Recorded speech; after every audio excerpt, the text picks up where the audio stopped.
I have a friend from high school who has a teenage daughter that recently started having fainting spells. I remembered that my nephew had this issue as a child and texted in Messenger to ask my older sister about what they found out about him and if it sounded like my friend's daughter. I asked via text because she is pretty busy. She answered that he still has it and it's a condition he has with anxiety and it overwhelms his heart sometimes. An hour or so later she started talking, again, via text, about how her son and daughter, both young adults now, are mentally handicapped and have psychotic episodes. Saying that the daughter totally made up the flea issue they had in their house and her mental issues caused her to break out in hives. This made me confused as I've been with her kids and even took my niece on vacation with us so she could ride the slides with my husband. Not my thing anymore, and she was perfectly fine. Well, an hour later my sister texted me saying all of that was not her. After she had told me about her son's anxiety issue, she had went to work and her husband. Yes, her husband had pretended to be her and even Googled all this BS up. I already had issues with her husband. He has lied and has had other issues before. To say I was angry is an understatement. Her husband, who is not her children's father, was bad-mouthing and telling me her kids are mentally unstable. Carl already has a past of being like this to her kids and my sister went along with it. I told her, that was it. I'm done. I went no contact for the past month, although I kept in touch with the kids. She has a younger son, age 15. And he does not get along with her husband, either. I told the elder too what he had said so they had a heads up. My sister defended him initially but apologized 2 days ago. I told her that her husband needs to apologize for himself, though. He is a grown man. Until then my kids and husband will not be attending anything outside of holidays at my mom's house, their neighbors. My mom can visit or I can visit her, but my kids will have nothing to do with her husband. Even after the apology, he will not be family to me or mine. He is deeply homophobic, drunk every time we visit, and racist.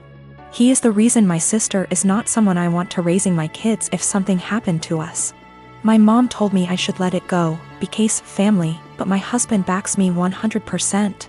He claims he thought I knew it was him because they share a FB account. He was looking at other women's accounts and talking to them.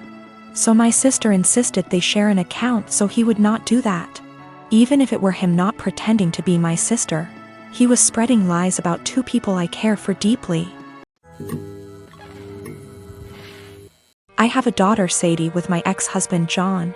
We got divorced 5 years ago and I have primary custody while he sees her 2 weekends a month. Last year, he got married to Amanda, who has sole custody of her kids from a previous marriage. Amanda is a SOM, not for any health reasons or so on, she just doesn't want to work, while John works at a 9 to 5. He makes good money to support them, but not enough to live in luxury. I have a much higher paying job. Since it's just me and Sadie, I make sure she has the best possible life. She goes to a private school, set her up a college fund, and she has much better things than most kids, phone, clothes, etc. I still manage to raise her to be humble and not take things for granted, and she's one of the hardest working people I know. Always making sure to get good grades and keep her room tidy.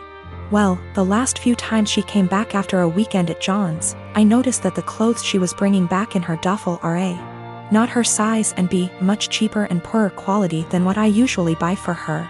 I asked her why that is and she told me that while she's at her dad's, Amanda takes away her nice clothes and gives them to her kids while Sadie gets the clothes they buy from Target. I asked her if she wanted them back, but she said she didn't mind sharing since all her favorite clothes were kept here. The problem came when I went to pick her up last weekend. I had a business meeting and couldn't drive her over, so Amanda offered to just pick Sadie up from school, which hadn't happened before. When I got there on Sunday, John and Amanda asked me to sit down with them, and when Sadie came to hug me, Amanda sent her to her room quite harshly, saying her punishment wasn't over yet. I was confused because Sadie very rarely misbehaves.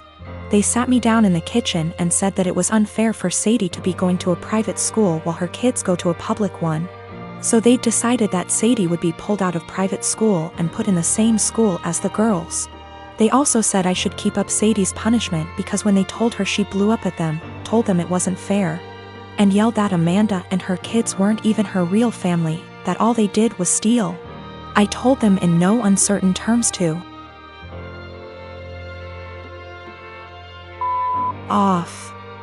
I would not be pulling my child out of a school she likes, away from her friends, because they can't afford it. I told them they could easily make as much money as me if Amanda started working in her field because she has the qualifications, and the job market is very good. I told them their money problems are not my issue, and if Sadie's items get stolen again or they try to pull her out of school, I'll be taking this to court. They've been blowing up my phone ever since, calling me a selfish.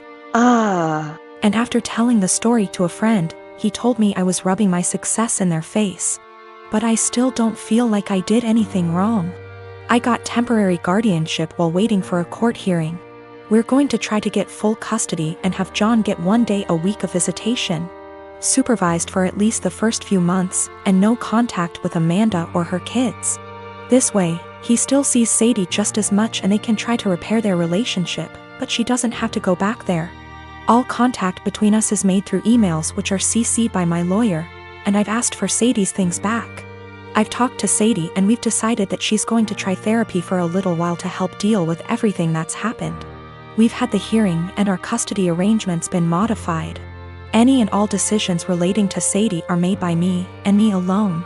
John has supervised visitation once a week. And Sadie will continue in therapy to deal with all the issues Amanda and company have caused her. They tried to push for 50/50 custody split on grounds of alienation. So me trying to put Sadie against her father.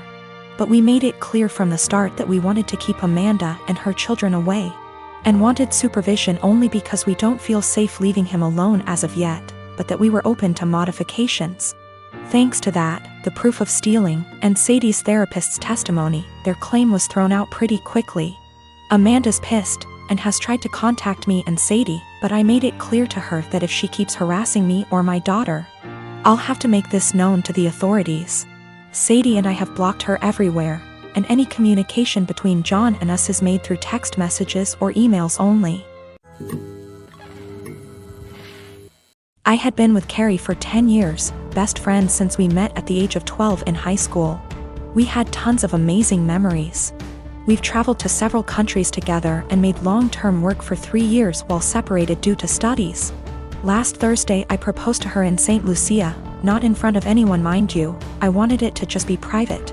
She didn't say anything and I was thinking, oh shit, did I say or do something wrong? She started crying and said she had something to explain to me. She didn't want to marry me because she'd been sleeping with the coworker she said was just a friend for around 3 months. She said she rationalized it was just a thing that would pass, but it's continued, and she said she loves me so much. More than I'll ever understand, that I've helped her so much and she doesn't even know why she has done this. She said she loved me too much to marry me knowing she'd done what she did. She doesn't love the guy. It was just sex and she had been trying to stop the affair, but I proposed before that happened and she said she knew when I was kneeling that she couldn't marry me, not after everything I'd done for her, so she told me. I feel like my whole world has shattered. We had an awkward flight home on Friday evening and haven't spoken since. She has tried calling me but I haven't answered and I have until Monday off, so I'm just here. I've barely eaten. I feel like there's a black hole in my stomach draining everything I have mentally. I can't wrap my head around the fact that she was cheating, that she lied, that she hid it from me. My sister apparently had some words for her. I'm trying to pretend I'm okay, but I'm not. Every morning that I've woken up since last week Friday morning has just been bleak. I love her so much, but I've no intentions of getting back together. I don't think I would ever be able to trust her again, much less forgive her, for a very long time. My best friend brought a 6-pack yesterday and we drank in the evening. I cried my eyes out in the shower last night. I never cry, not even when my mom, who I was extremely close to, passed away. But I was sobbing like a child last night, and honestly I would have loved if my mom had been there to tell me it'd be okay. My sister brought over some breakfast this morning and basically made me eat because she knows I haven't really been eating lately. Zero appetite. My mom is a huge Harry Potter nut. She and my dad actually met in a Harry Potter IRC, like Discord but for old people. In the early aughts got married, had kids, and from day one decided to embarrass us for life by naming us after some Harry Potter and Star Wars characters. It's honestly been hell. I have a stupid name, and since we were little my parents have forced stuff like Harry Potter, Star Wars, Marvel movies, etc. down our throats. Everything is about dragons and magic and blah blah blah. I'm so sick of it. Every birthday, every holiday, everything is just organized around fandom. So just like every Christmas, the days leading up to Christmas we have to sit down every night and watch Harry Potter movies. I can usually get away with knitting or drawing on my iPad during this, but this year my mom was like, let's just have a technology and distraction-free night every night. I arranged to go over to my friend Missy's house instead for like 2 nights. Missy's family is normal and likes things a normal amount. My mom got really mad and started talking about how it's a family tradition and how I'm basically rejecting her, and went on her whole thing about how you wouldn't exist if it wasn't for Harry Potter. I finally had it and just yelled, I don't like Harry Potter. I don't like Star Wars. I couldn't help it. I started crying because I was just so frustrated, because everything always has to be about Harry Potter, this, Star Wars, that, and now that we're all older they started doing Game of Thrones. Everything is centered around some kind of movie or TV show or book series. Just once is I want my family to band around something that doesn't have to do with media or these nerdy things. We live in Utah where we have like 5 national parks, and even though I ask every year for my birthday, well, my sister called me saying that mom was angry and to just come home and to stop with the theatrics. I told her that I'm sick of having all this old nerd stuff crammed down my throat, and just once I want to have a normal time watching normal Christmas movies and not having to pause for lightsaber battles.